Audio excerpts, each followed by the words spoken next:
Israel, हमें लगता है कि लेबनान के राष्ट्रपति और इज़राइल के प्रधानमंत्री अगले कुछ हफ्तों में यहाँ आएंगे। उन्होंने अतिरिक्त 3 हफ्तों के युद्ध विराम पर सहमति जताई है। देखते हैं, हमें उम्मीद है कि ऐसा होगा। ये उनके बीच नहीं होने वाला है, लेकिन उन्हें हिजबुल्लाह के बारे में सोचना होगा।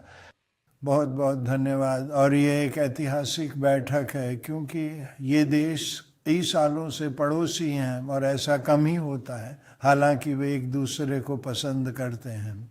आज मुझे ये पता चला, और मैंने इसके बारे में सुना भी था।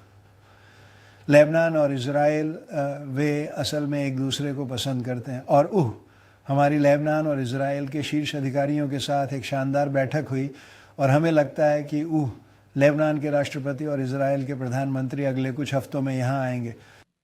उन्होंने अतिरिक्त 3 हफ्तों के युद्ध विराम पर सहमति जताई है। देखते हैं, हमें उम्मीद है कि ऐसा होगा। उनके बीच ऐसा नहीं होगा, लेकिन उन्हें हिजबुल्लाह के बारे में सोचना होगा। हम लेबनान के साथ मिलकर वहाँ हालात सुधारेंगे। मुझे लगता है कि हम अपनी शक्ति से ये आसानी से कर सकते हैं। लेबनानी लोग महान हैं। हमारे राजदूत यहाँ हैं जिन्होंने शानदार काम किया है, अमेरिका के लेबनान में राजदूत। और हमारी बहुत अच्छी बातचीत हुई, और मुझे लगता है कि ये किसी बहुत अहम चीज़ की शुरुआत है। ईरान में हम जो कर रहे हैं उसके साथ इसे सुलझाना शानदार होगा। और मैं शुरुआत करना चाहूँगा जेडी, हमारे महान उपराष्ट्रपति से कुछ शब्द कहने का अनुरोध करके फिर मार्को बोलेंगे, और फिर देश के प्रतिनिधि माइक हकाबी। माइक, कुछ कहिए। आपने बहुत अच्छा काम किया है, हम इसकी सराहना करते हैं। और जेडी कृपया। जी सर, एक्वार्स सर, सबसे पहले बधाई आपको और विदेश मंत्री को बधाई, पर सबसे ज़रूरी इजराइल और लेबनान के लोगों को बधाई। यह एक बड़ा ऐतिहासिक क्षण है। हम इजराइल लेबनान के बीच जारी युद्ध विराम को 3 हफ्तों के लिए बढ़ा रहे हैं।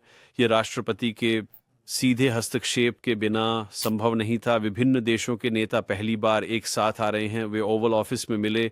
ये अमेरिकी राष्ट्रपति के नेतृत्व वाली ऊर्जावान कूटनीति का परिणाम है। ये दुनिया और देश के लिए बड़ा पल है। इसका हिस्सा बनकर गर्व है। सर, इसे संभव बनाने के लिए धन्यवाद। शुक्रिया जेडी। राष्ट्रपति महोदय, इसकी मेजबानी के लिए आपका बहुत बहुत धन्यवाद। दरअसल राष्ट्रपति खुद इसमें शामिल होना चाहते थे, और मुझे खुशी है कि वे हुए, क्योंकि इसी से यह विस्तार संभव हो पाया, और इससे सभी को उन 2 देशों के बीच स्थायी शांति पर काम जारी रखने का समय मिलता है जो शांति चाहते हैं। दोनों एक ही आतंकी संगठन के शिकार हैं, जिसने न केवल इजराइल को बल्कि लेबनान के लोगों को भी निशाना बनाया है। लेबनान के लोग शांतिपूर्ण और समृद्ध देश में रहने के हकदार हैं। उनके पास ऐसा करने का अवसर है, उनका ऐसा इतिहास रहा है, और उनके रास्ते में एक आतंकी संगठन खड़ा है जो उनके राष्ट्रीय क्षेत्र में काम करता है। उस खतरे को ख़त्म किया जाना चाहिए। तो राष्ट्रपति महोदय, आज की इस बैठक के लिए और इसे आयोजित करने के लिए आपका धन्यवाद। इससे हमें काम जारी रखने का समय मिलता है। मुझे उम्मीद है कि कुछ हफ्तों में हम इजराइल और लेबनान के लोगों के लिए स्थायी शांति के और करीब होंगे। बहुत धन्यवाद माइकल।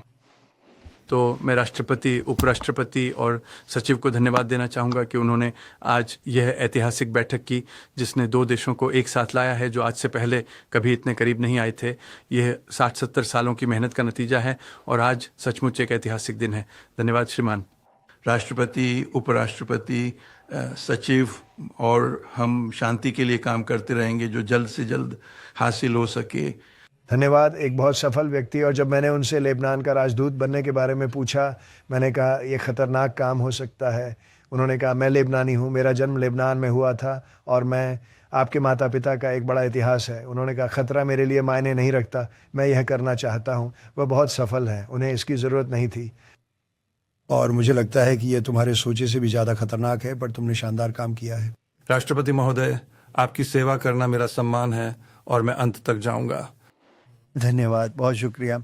माइक हकाबी भी, हम सब माइक को जानते हैं, उन्हें इसकी ज़रूरत नहीं थी, है ना, पर वे शानदार काम कर रहे हैं। माइक, कृपया आगे बढ़ें। मैं कहना चाहता हूं राष्ट्रपति महोदय, इस ऐतिहासिक क्षण में यहाँ होना अद्भुत है।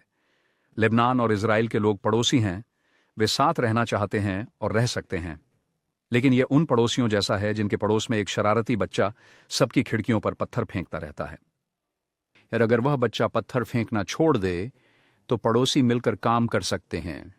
राष्ट्रपति ने ऐसी पहल की है जिससे पड़ोस फिर से पड़ोस बन रहा है, ये समझते हुए कि समस्या लेबनान या इजराइल नहीं है, समस्या हिजबुल्लाह है, वह बुरा छोटा बच्चा जो पत्थर फेंक रहा है।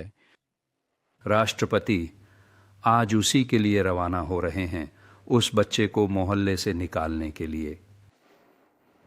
धन्यवाद राजदूत। कृपया राष्ट्रपति महोदय, आपके आतिथ्य और इजराइल लेबनान को ओवल ऑफिस में एक साथ लाने के लिए धन्यवाद। इजराइल लेबनान के साथ शांति और अपने नागरिकों के लिए सुरक्षा चाहता है।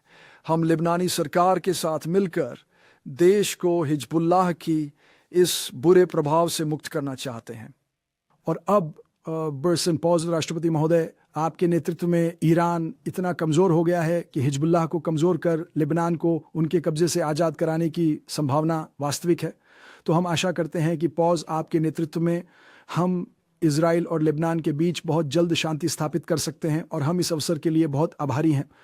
धन्यवाद। मैं आपके महान प्रधानमंत्री से अगली मुलाकात के लिए उत्सुक हूँ। वह एक युद्धकालीन प्रधानमंत्री हैं। बीबी और लेबनान के राष्ट्रपति के साथ यह शानदार होगा। मुझे लगता है कि बहुत कुछ होगा। मैडम राजदूत। ज़रूर, आपका बहुत बहुत धन्यवाद राष्ट्रपति ट्रंप, आपका बहुत बहुत धन्यवाद आपके नेतृत्व के लिए, इस ऐतिहासिक क्षण की अध्यक्षता करने के लिए। मैं आपके नेतृत्व में संयुक्त राज्य अमेरिका को लेबनान की मदद और समर्थन के लिए आपके सभी प्रयासों के लिए धन्यवाद देना चाहता हूं और मुझे लगता है कि आपकी मदद और समर्थन से हम लेबनान को फिर से महान बना सकते हैं। आपका बहुत बहुत धन्यवाद। अच्छा, धन्यवाद। ये वाक्यांश मुझे बहुत पसंद पता आया। है। बहुत बहुत धन्यवाद। अच्छा है हम ना? करेंगे। लेबनान को महान बनाओ। राष्ट्रपति ट्रंप, एमटीवी लेबनान से एंथनी मुशर्रफ। सबसे पहले 1.5 साल तक व्हाइट हाउस में हमें रखने के लिए धन्यवाद। यह हमारे दर्शकों के लिए भी ऐतिहासिक है।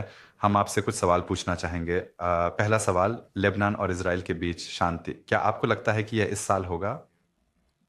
बड़ा मौका है। मेरा मतलब है वे एक ही बातों पर दोस्त हैं और एक ही बातों पर दुश्मन भी हैं और इसका संबंध मैं कहूँगा कुछ देशों से है। लेकिन निश्चित रूप से अगर आप हिजबुल्लाह को देखें तो हर कोई उनके खिलाफ एकजुट लगता है। तो वे दोनों उस तरह से बहुत एकजुट हैं और मुझे लगता है कि शांति की बहुत अच्छी संभावना है। मुझे लगता है कि यह आसान होना चाहिए। हमारे बाकी कामों के मुकाबले ये आसान होना चाहिए, पर कई साल हो गए किसी ने ध्यान नहीं दिया। लेबनान एक महान और खूबसूरत देश था। बुद्धिमान, प्रतिभाशाली लोग, डॉक्टर, प्रोफेसर, अर्थशास्त्री, ग्रह के सबसे बुद्धिमान लोगों में से कुछ, लेकिन इसे अलग अलग गुटों ने फाड़ दिया और इसका कारण बाहरी कारक थे नहीं। मुझे लगता है इसे जल्दी वापस लाया जा सकता है। और आपको क्या लगता है राष्ट्रपति नेतन्याहू से व्हाइट हाउस में कब मिलेंगे? मुझे लगता है हम इसे अगले 3 सप्ताह की अवधि में करेंगे, आदर्श रूप से।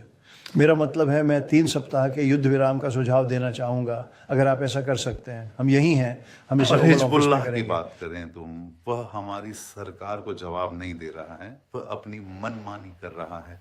हिजबुल्लाह के बारे में आपका क्या कहना है? देखो, इजराइल को तो बात यही है, इजराइल को अपना बचाव करना होगा। अगर उन पर हमला हुआ और वे करेंगे, मैं कभी नहीं कहूँगा कि वे नहीं कर सकते। अच्छा होता अगर उन्हें इसकी चिंता न करनी पड़ती, लेकिन अगर कुछ होता है तो उन्हें अपना बचाव करना होगा, जैसा कि आप जानते हैं। लेकिन वे इसे सावधानी से करेंगे और वे सर्जिकल होंगे, न कि अत्यधिक। वे बहुत कुछ कर सकते हैं, लेकिन इजराइल को अपना बचाव करना होगा। और हमारे लेबनानी स्पीकर नबी हबेरी ने कथित तौर पर प्रिंस याजिद बिन फरहान से कहा कि लेबनान तब तक शांति के साथ आगे नहीं बढ़ेगा जब तक सऊदी अरब शामिल नहीं होता। इस बयान पर आपकी क्या प्रतिक्रिया है और क्या आपको लगता है कि सऊदी अरब को संभावित लेबनान इजराइल शांति प्रक्रिया में केंद्रीय भूमिका निभानी चाहिए? खैर, सऊदी अरब शानदार है और उनके पास एक महान नेता है। मुझे लगता है कि वे इससे बहुत खुश होंगे। मैंने उनसे बात नहीं की है, लेकिन करूँगा। ये बहुत जल्दी हुआ। सऊदी अरब वे महान लोग हैं, एक शानदार जगह। मैं इसे बहुत अच्छी तरह जानता हूँ, लेकिन मैं नेता को अच्छे से जानता हूँ। वो ऐसा होते देखना चाहेंगे। वो कमाल के आदमी हैं, ठीक है। और लेबनान को फिर से महान बनाएं, ये एमटीवी लेबनान पर हमारा नारा है। जैसे मेक अमेरिका ग्रेट अगेन, वैसे ही लेबनान को फिर से महान बनाएं। सभी लेबनानी और हमारे दर्शक आप पर उम्मीद लगाए बैठे हैं। राष्ट्रपति महोदय, ये एक अच्छा नारा है जो यहाँ भी काम करता है। मेरे ख्याल से ये दुनिया का सबसे महान राजनीतिक नारा है, make America great again. Subscribe to One India and never miss an update. Download the One India app now.